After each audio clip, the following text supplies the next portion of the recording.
Voici la toute nouvelle, toute fraîche version du Subaru Forester 2025. Subaru nous arrive avec une version redessinée du Forester en 2025. On vous dit tout sur ce nouveau modèle-là aujourd'hui à plus de millage. Allons-y!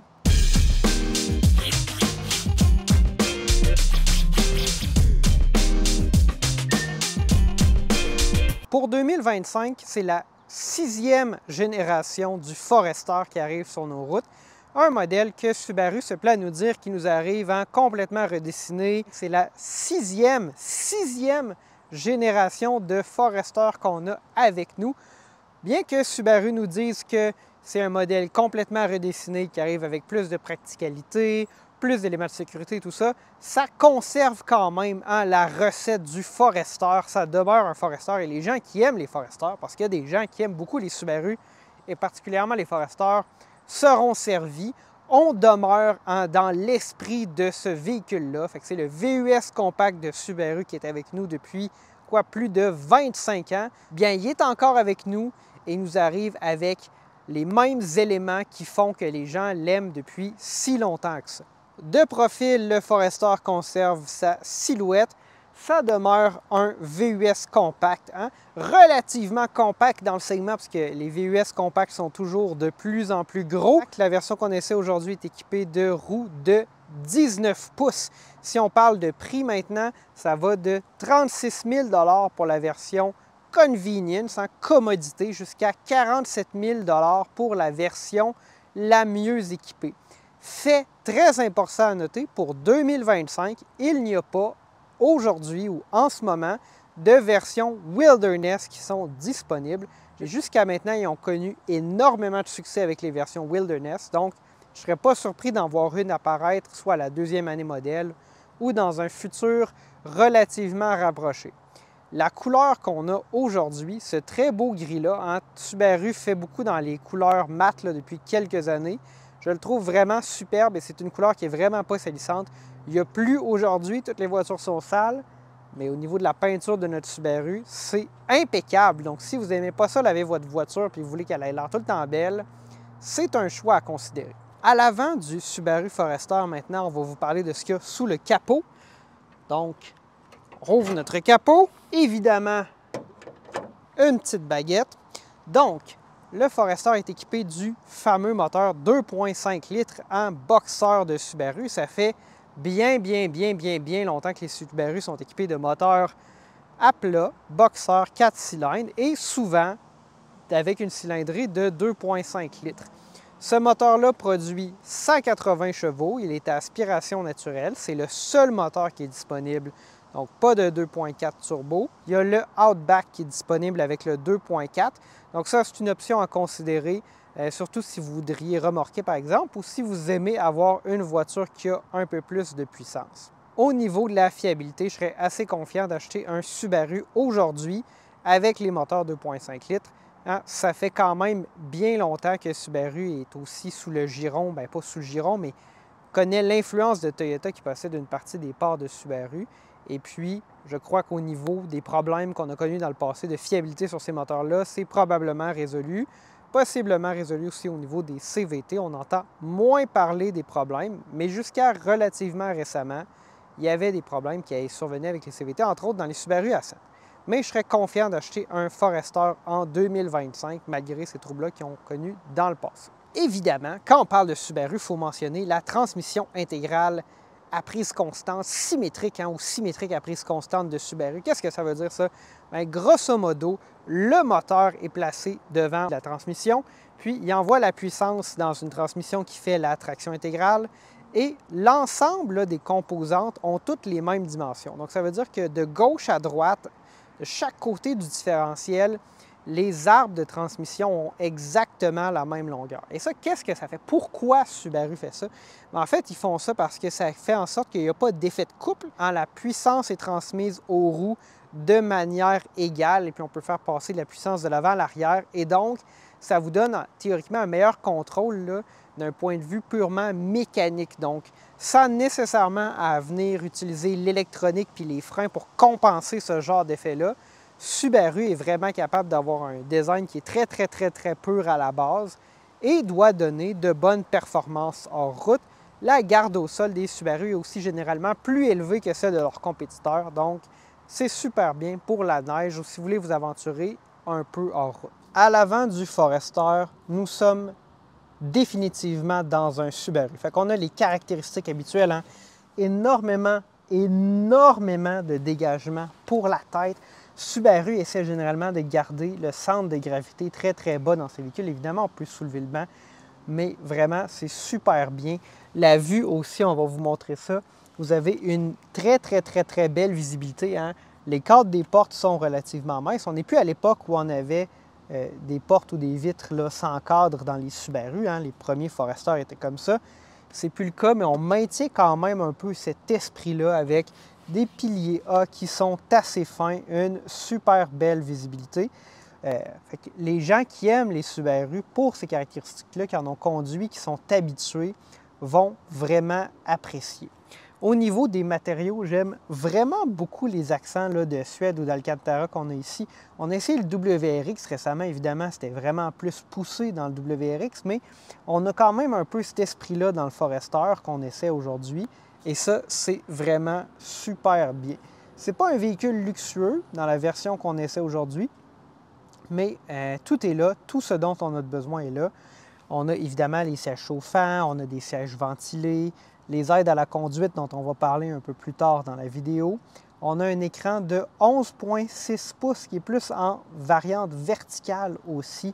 On va vous parler de la caméra de recul pendant l'essai routier. J'ai quelques petits commentaires à ce niveau-là. Il y a quand même beaucoup de boutons qui sont accessibles dans l'écran, entre autres par rapport au système de ventilation. On a des boutons physiques pour monter et descendre la température. Mais je trouve qu'aller dans les menus puis devoir accéder à un deuxième menu, par exemple, pour remettre la climatisation en mode automatique, c'est un peu trop loin. Personnellement, j'ai une préférence pour avoir un peu plus de boutons physiques. Il y en a quelques-uns. J'aurais aimé ça en avoir un peu plus. Évidemment, on n'a pas été jusqu'à enlever le bouton du volume, par exemple, ce genre de choses-là. On a un vrai bouton physique pour ça. Mais ça va un peu trop loin. L'écran est assez grand, le système d'infodivertissement de Subaru est très fonctionnel. Ça demeure aussi un intérieur qui est très pur, hein? Beaucoup de boutons au volant, très peu ailleurs. Ça reste assez simple, relativement intuitif. Dernière patente du Zigugus, Subaru ont, je crois, été dans le marché nord-américain parmi les premiers ou les pionniers de ce qu'on appellerait le toit panoramique, même qu'à l'époque, il y avait des toits panoramiques avant qu'on connaisse les toits panoramiques. Les gens appelaient ça un moon roof. Et le Forester qu'on essaie aujourd'hui reprend ça. Je me rappelle, j'avais un ami qui avait acheté un Forester du début des années 2000 qui adorait ça. Donc ça, c'est vraiment super bien. Fait que je vais vous le présenter aussi à l'écran. C'est une caractéristique particulière du Forester et ce toit-là s'ouvre très grand aussi. À l'arrière du Subaru Forester, on trouve encore une fois un bon dégagement pour la tête, quoique un peu plus limité ici par le toit ouvrant. Beaucoup d'espace pour les jambes. Ça reste malgré le format relativement compact du Forester. Un véhicule familial qui est très bien. Il y a évidemment un tunnel pour l'arbre de transmission de la traction intégrale. Ça reste relativement sans histoire ici. On a des prises USB, des sièges chauffants dans la version qu'on a aujourd'hui. Je ne pense pas que ça vaut la peine d'aller un peu plus loin. Et les mêmes petits accents d'Alcantara que j'adore toujours. J'ai trouvé une autre patente Igugus dans les places arrière du Subaru Forester. Donc là, on est placé en côté arrière passager. Et puis, j'avais avancé le siège pour m'assurer de pouvoir rabattre les sièges arrière. Puis là, j'ai remarqué qu'il y avait, vous voyez, une composante ici électronique qui est placée sous le siège passager, relativement exposé au niveau du sol. Et puis, je ne sais pas c'est quoi en fait. On sait que notre Subaru Forester est équipé du système de son Harman Kardon en option. Est-ce que c'est lié à ça?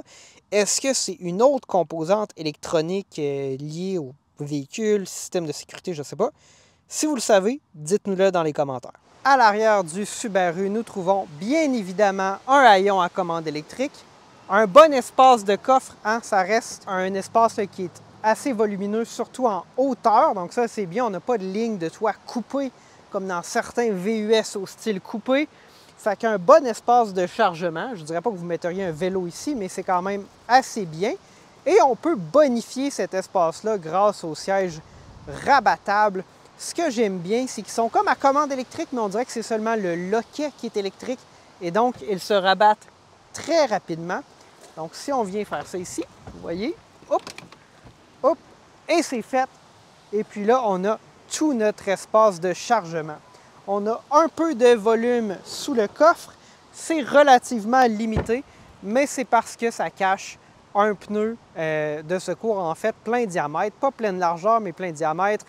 Et donc, comme c'est une voiture qui s'adresse aux amateurs de plein air, c'est bien qu'on l'ait conservé. Hein, il y a des voitures de nos jours qui n'ont plus de pneus de secours et qui se prétendent des voitures inspirées du hors-route. Nous voici maintenant au volant du Subaru Forester 2025. J'ai conduit quelques Subaru récemment, un Crosstrek, j'ai essayé un Ascent, ça vous ne le verrez pas, on a essayé un WRX pour la semaine, manuel que j'ai adoré, hein, qui m'a fait revenir à mon jeune temps de voiture un peu plus sport. Et puis là, on est dans le Forester et je vais vous donner mes impressions de conduite. On va essayer de faire ça en allant vraiment à l'essentiel, hein, parce que c'est assez standard ce qu'on a ici comme configuration. Au niveau du moteur 2.5 litres, 180 chevaux, c'est un peu limite en 2025 pour un véhicule de cette catégorie-là. Beaucoup de constructeurs choisissent de passer avec des plus petits moteurs turbo-compressés. Chez Subaru, je ne sais pas si c'est parce qu'ils sont limités par leur architecture standard. Évidemment, on ne peut pas mettre un 3 cylindres à plat. Hein? Donc, peut-être qu'ils sont limités à ce niveau-là ou c'est juste ce qu'ils ont dans l'inventaire. Hein? On sait en ce moment ce qu'on a, c'est le 2 litres, le 2.5 et le 2.4 turbo. 2 litres manque un peu de souffle, 2.5, ça dépend du modèle, 180 chevaux, comme on disait, mais ça reste un moteur aspiration naturelle. On n'a pas le couple qui vient avec la turbocompression, pas de modèle hybride non plus. J'aurais apprécié voir une version équipée du moteur 2.4 litres turbo compressé. La consommation d'essence, cette semaine, j'ai fait environ 11,5 litres au 100, mais ça, c'est en faisant des très courts trajets. Là. Moi, mon aller-retour au travail, c'est à peu près 5 km me rendre, 5 km revenir. J'ai parcouru une centaine de kilomètres avec d'autres déplacements, relativement peu d'autoroute et certainement pas de longue distance sur l'autoroute. Donc ici, justement, on embarque sur une bretelle, on va accélérer. C'est correct quand on tombe à 5000 tours relativement rapidement. Ce que je remarque, c'est que quand on démarre une accélération et qu'on est déjà en mouvement, disons à 30-40 km/h, je n'ai pas l'impression qu'on va réduire le rapport pour faire simuler une première vitesse qui serait assez courte. Donc là, c'est un peu lent, hein? Ça prend un peu de temps avant d'accélérer. Quand on part d'un départ arrêté ou de très faible vitesse, c'est quand même mieux. C'est très rassurant, c'est assez confortable, relativement silencieux. Subaru a bien fait les choses. Et là, ce qu'on va faire, c'est qu'on va essayer le système EyeSight, hein, qui est révisé, plus de systèmes de sécurité, alerte de trafic transversal, ce genre de choses-là. Le système aussi va s'assurer qu'on garde les yeux sur la route. Si vous quittez la route des yeux, le système va vous le remarquer et vous le dire. Donc, ça permet d'éviter les distractions. C'est un bon coach parce qu'on n'a pas envie de se faire chicaner par la voiture. Et donc, on garde les yeux sur la route le plus possible. Évidemment, ici, de la manière que la caméra est placée, je garde quand même les yeux sur la route, même quand je vous regarde. Donc ça, c'est assez bien.